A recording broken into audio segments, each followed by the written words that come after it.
पंजाब के नए मुख्यमंत्री भगवंत मान ने भ्रष्टाचार के खिलाफ किया बड़ा ऐलान, पंजाब में करेंगे एंटी करप्शन हेल्पलाइन शुरू।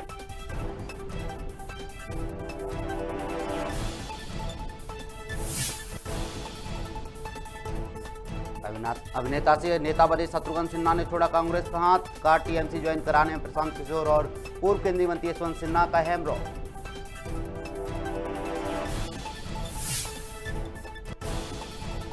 महेंद्र सिंह धोनी ने रांची वालों को दिया होली का बड़ा तोहफा, 3 दिन तक खुला रखेंगे फार्म हाउस, रांची वासी खेल सकते हैं होली।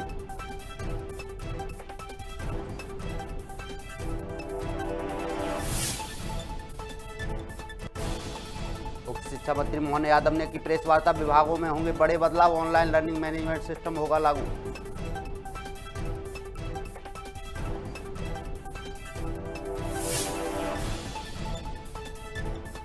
झाबुआ विधायक कांतिलाल भूरिया पर हुआ हमला, अज्ञात लोगों ने किया हमला, जोवट भगोरिया हाट में शामिल होने पहुंचे थे विधायक।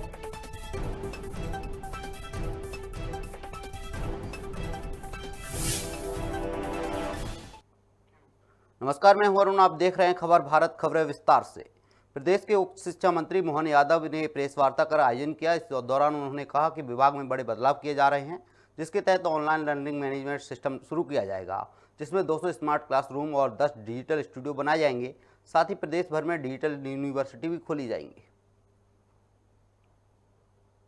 देखिए, निजी विश्वविद्यालय आपने सबने देखा होगा कि दक्षिण के अंदर भी जो मैंने राज्य की बात की, तो इन्फोसिस हो, अजीम प्रेमजी हो, या और MIT ग्रुप हो, VIT ग्रुप हो, ऐसे देश भर के बहुत बड़े बड़े विश्वविद्यालय हैं। ये लगातार मध्य प्रदेश में भी आ रहा है। हम इनको न केवल मौका दे रहे हैं, बल्कि हमारे यहाँ की प्रतिभा को भी प्रोत्साहन दे रहे हैं, क्योंकि कई सारे ऐसे कोर्स भी है जो हम आप शासकीय लेवल पे अगर खोलने जाएंगे तो थोड़ी सी, मैं आपकी जानकारी के लिए बताऊं, मैंने अभी उल्लेख किया था, आप दोबारा मैं बोल देता हूं कि 10 हमारे प्राइवेट गवर्नमेंट यूनिवर्सिटी और 16 यूनिवर्सिटी सब मिला करके, सामान्य यूनिवर्सिटी के साथ साथ, और हमारे लगभग 23 विश्वविद्यालय जो प्राइवेट स्तर के हैं, उनका भी हमने नेक के माध्यम से दौरा कराया है। राजधानी भोपाल में जल्द ही प्रॉपर्टी के दाम बढ़ने वाले हैं। दरअसल नई कलेक्टर गाइडलाइन के तहत कई स्थानों के दाम बढ़ाए जाएंगे, जिसको लेकर कलेक्टर अविनाश लवानिया की अध्यक्षता में जिला मूल्यांकन समिति की बैठक का आयोजन किया गया। साथ ही सुझाव के लिए लोगों को भी आमंत्रित किया गया, जिसमें किसी को कोई परेशानी नहीं हुई। कलेक्टर गाइडलाइन को लेके बैठक करके हम उसको फाइनलाइज करते हैं। इस बार भी जो उसकी प्रिलिमिनरी बैठक है वो हो चुकी है। अच्छी बात ये है कि जहां हमारे पास 4600 से ज़्यादा लोकेशंस हैं पूरे भोपाल में, उसमें से केवल लगभग 500 लोकेशंस में ही रेट्स की वृद्धि की जा रही है। अन्य लोकेशंस में कोई भी वृद्धि नहीं की गई है। इन 500 लोकेशंस में से भी केवल लगभग 125 लोकेशंस ऐसी हैं जिसमें 10% से ज़्यादा की वृद्धि है। बाकी सब में जो वृद्धि है वो 10% से भी कम है। और यदि आप ओवरऑल एवरेज देखें तो पूरे जिले का एवरेज इंक्रीज जो किया जा रहा है कलेक्टर गाइडलाइन रेट में, वो केवल 1.5% का है। तो बहुत कोई मेजर इंक्रीज इस बार नहीं है, जिससे कि लोगों को इसमें राहत रहे। इसके बावजूद इसको लोगों के सुझाव के लिए ओपन किया गया है अगले 5 दिन के लिए। इंदौर में हर साल होली पर गेर का आयोजन किया जाता है, जिसे लेकर प्रशासन ने सुरक्षा व्यवस्था कड़ी कर दी है। आपको बता दें, प्रशासन ने संयुक्त बैठक का आयोजन कर गैर आयोजकों के साथ किया, जिसमें विभिन्न तरह के दिशा निर्देश भी दिए गए। देखिए, मैं जो आपने एक प्रश्न पूछा है कि जो रेन पार्टी, पूल पार्टी, कहीं भी अगर कोई विभत्सता हुई, कोई गंदगी हुई, किसी प्रकार की शिकायत प्राप्त हुई, या किसी भी जो चाहे होटल चल रहा हो, चाहे लाइसेंस, बार का लाइसेंस चल रहा हो, सबकी शर्तें होती हैं। व्यावसायिक है तो उसकी शर्तें हैं, कमर्शियल लाइसेंस की, बार है तो उसकी लाइसेंस की शर्तें हैं। कहीं भी अगर इस प्रकार की कोई घटना हुई, सभी होटल संचालकों को, जितने भी बार संचालक हैं वो, चाहे रेस्टोरेंट संचालक हैं वो, सभी को, या निजी फार्म हाउस की पार्टीज भी, अगर वहाँ भी इस तरह, क्योंकि ये सब चीज़ें जब गंदगी होती है तो ये अपराध को जन्म देती है। ये चाचौड़ा के बीनागंज में CMHO डॉक्टर राजकुमार ईश्वर ने स्वास्थ्य कर्मियों का सम्मान किया। इस दौरान डॉक्टर ट्वेंस विश्वास का फूलमाला पहनाकर स्वागत किया गया। वहीं डॉक्टर शरद यादव ने स्वास्थ्य कर्मियों को संबोधित करते हुए कहा कि हर व्यक्ति को बेहतर कार्य करने का प्रयास करना चाहिए। इस दौरान सभी अधिकारी कर्मचारी उपस्थित रहे।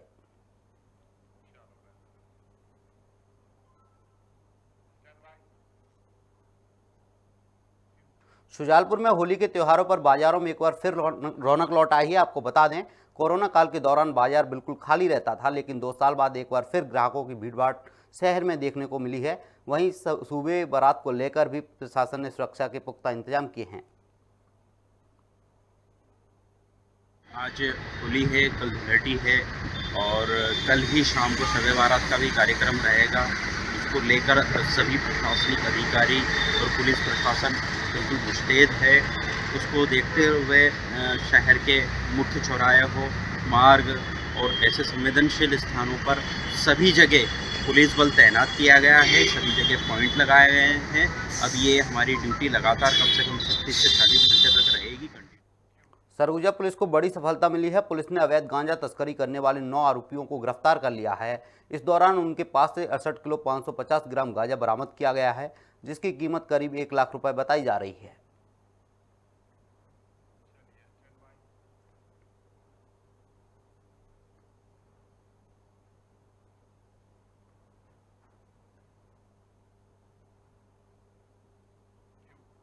सरदारपुर में भगोरिया मेले का आयोजन किया गया, जिसमें 50 से अधिक मांदल दल शामिल हुए, जहां साफा बांधकर और नगद राशि देकर पुरस्कृत किया गया। इस दौरान संजय बघेल मांदल की थाप पर झूमते नजर आए।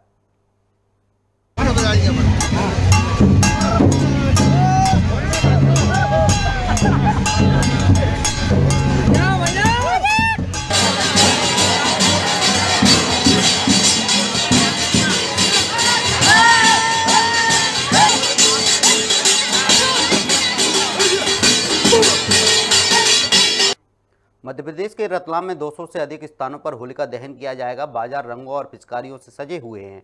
वहीं हुड़दंग करने वालों के खिलाफ प्रशासन की ओर से कई पाबंदी की गई है, जिसे लेकर लोगों ने डबल उत्साह देखने को मिल रहा है।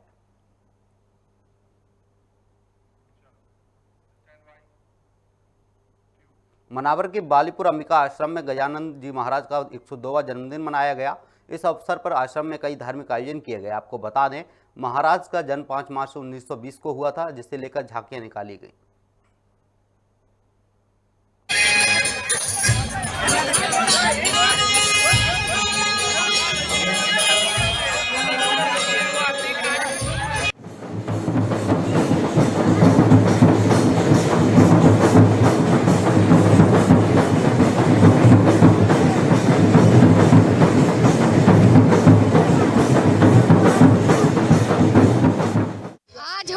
दिन भी है और आज 1008 बालीपुर धाम के गुरु गजानन जी का जन्मोत्सव कार्यक्रम है। और इस जन्मोत्सव कार्यक्रम में मनावर का नहीं, पूरे क्षेत्र का एक एक नागरिक लाखों की तादाद में जन्मोत्सव बालीपुर धाम में मनाया जाएगा। और उसी तारतम्य में ये यहाँ से जुलूस जा रहा है और चारों तरफ से जुलूस के रूप में सभी बालीपुर धाम के गजानन जी गुरु महाराज जी के भक्त यहाँ पर प्रवेश करेंगे। आज आप भोलेनाथ बने, आपको कैसा लग रहा है?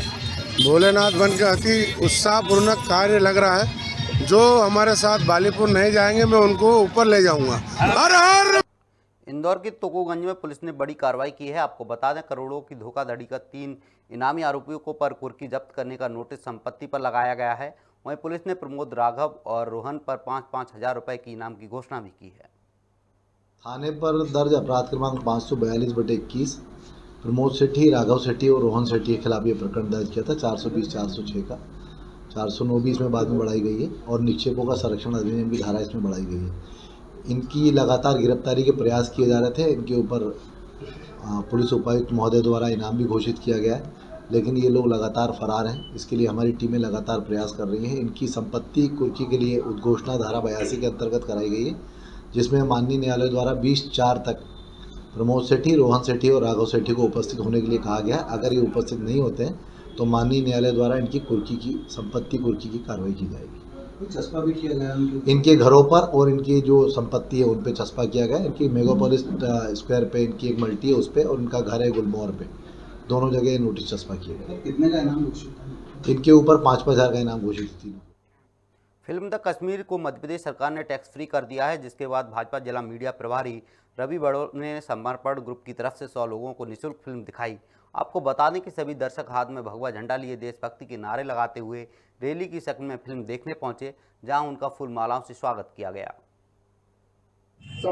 भारत माता की जय, भारत माता की जय, वंदे मातरम, वंदे मातरम, वंदे मातरम, जय श्री राम, जय श्री राम। इस समय ब्यावरा शहर में खड़ा हूँ। ब्यावरा शहर मेरे साथ रवि बड़े ने जिला भाजपा मीडिया प्रभारी हैं, और जो आज मूवी लगी है द कश्मीर फाइल्स, वो समर्पण ग्रुप के माध्यम से वो 100 लोगों को निःशुल्क पिक्चर दिखाने ले जा रहे हैं। हम इनसे जानते हैं कि इस पिक्चर से क्या प्रेरणा मिलेगी, क्या संकेत है, और ये पिक्चर देखने से जो युवाओं को जो निःशुल्क लेके जा रहा है 100 युवाओं को, 100 लड़कों को, तो इससे क्या प्रेरणा मिलेगी, थोड़ा सा हम इनसे जानते हैं। सब रवि बड़ो ने हमारे सभी समर्पण ग्रुप के साथियों के द्वारा इस मूवी को हम सब लोग देखने वाले हैं। हमने करीबन 100 टिकट बुक करा लिए हैं और इस मूवी से हम लोग प्रेरणा नहीं, ये राष्ट्र से जुड़ी हुई चीज़ है, तो हम लोग यहाँ पर सभी एकत्रित होकर और टाकीज में जाकर हम लोग मूवी देखेंगे। और एक समर्पण ग्रुप की तरफ से आह्वान भी किया गया है कि इस मूवी को ज़रूर देखें और जो भी सामर्थ्य वाला व्यक्ति है वो अपने किसी भी साथी को सबको दिखाए भी सही। इंदौर के आज़ाद नगर थाना क्षेत्र में एक युवक की संदिग्ध अवस्था में मौत हो गई। परिजनों का कहना है कि युवक पिछले 10 दिनों से बीमार था और अचानक उसकी मौत हो गई। फिलहाल पुलिस ने मामले को संदिग्ध मानते हुए शव को पोस्टमार्टम के लिए अस्पताल भेज दिया है, जिसके बाद पुलिस पोस्टमार्टम रिपोर्ट का इंतजार कर रही है। कल दिनांक 16 को थाना आज़ाद नगर में रात करीब 10 बजे सूचना मिली कि एक लड़का खाती मोहल्ला मूसाखेड़ी का रहने वाला संदिग्ध अवस्था में अपने घर पर मृत पाया गया, जिसको पीएम हेतु मर्चुरी रूम में रखवाया गया था। अभी घर वालों से पूछताछ की गई तो बता रहे हैं कि कुछ दिन से उसकी तबीयत खराब थी, करीब 10-1 दिन से। तो जहाँ तक है मृत्यु का कारण पीएम के बाद ही बता पाएंगे। अभी तो मर्ग कायम कर लिया गया है, जांच के बाद पता चलेगा। पहले इसने एमए करा था जीएसीसी कॉलेज से, अभी प्राइवेट जॉब कर रहा था। कोरिया में अचानक से कार में अपने आप आग लग गई, जिसके बाद आसपास के लोगों में हड़कंप मच गया। कार चालक ने खिड़की से कूदकर अपनी जान बचाई, वहीं कार पूरी तरह से जलकर राख हो गई। साथ ही पुलिस मामले की जांच में जुट गई है।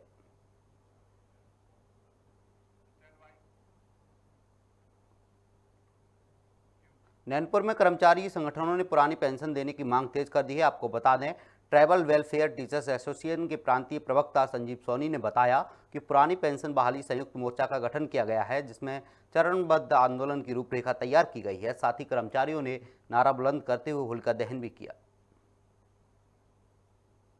ना पेंशन है, ना बीमा है, ना पेंशन है, जीवन भर का टेंशन है। हमें नहीं और तुम्हें हित की बात करेगा, वही देश पे राज करेगा। हमारे हित की बात करेगा, वही देश पे राज करेगा। हमारे हित की बात। ये जो होलिका दहन कार्यक्रम किया जा रहा है, ये सांकेतिक होलिका दहन है। जैसे कि आप जानते हैं कि बुराई पर अच्छाई की विजय का प्रतीक होलिका दहन मनाया जाता है।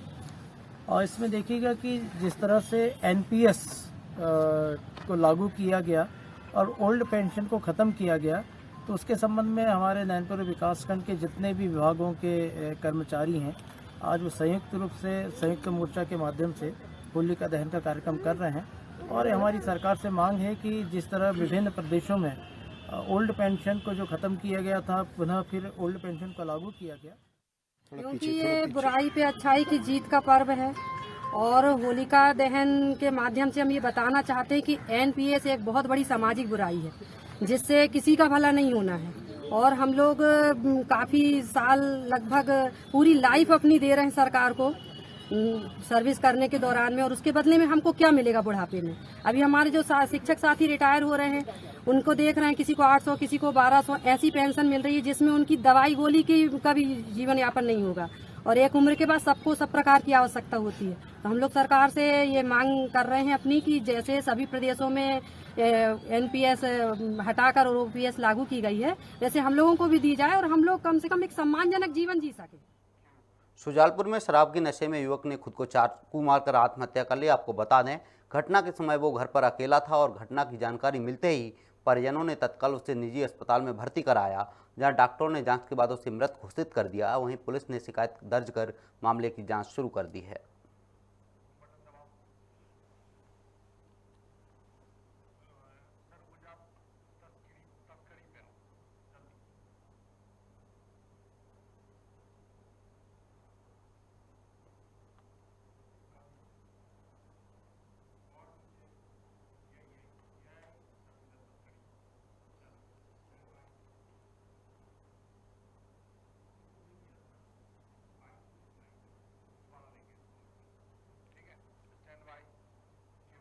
सरगुजा पुलिस को बड़ी सफलता मिली है। पुलिस ने अवैध गांजा तस्करी करने वाले 9 आरोपियों को गिरफ्तार कर लिया है। इस दौरान उनके पास से 68 किलो 550 ग्राम गांजा बरामद किया गया है, जिसकी कीमत करीब 1 लाख रुपए बताई जा रही है। 16 मार्च को मुखबिर से हमको सूचना मिली कि अवैध रूप से गांजा का परिवहन किया जा रहा है। हमने पुलिस सरगुजा पुलिस ने जो है उसको बस स्टैंड के पास में 6 लोगों को पकड़ने में सफलता हासिल की। उनके पास में करीबन 68 किलो गांजा पकड़ा गया। उसकी कीमत 1 लाख से भी ज़्यादा है। उनसे सघनता से पूछताछ किया गया कि इन्होंने ये गांजा कहाँ से लाया था, तो हमको ये पता चला कि ये उड़ीसा में रहने वाले और जगदलपुर में काम करने वाले 2 व्यक्ति हैं। इनके तरफ से इनको गांजा को लाया गया था और वो जो है बस से इस गांजे का परिवहन कर रहे थे। फिलहाल इस बुलेटिन में इतना ही। आप बने रहिए खबर भारत के साथ। नमस्कार।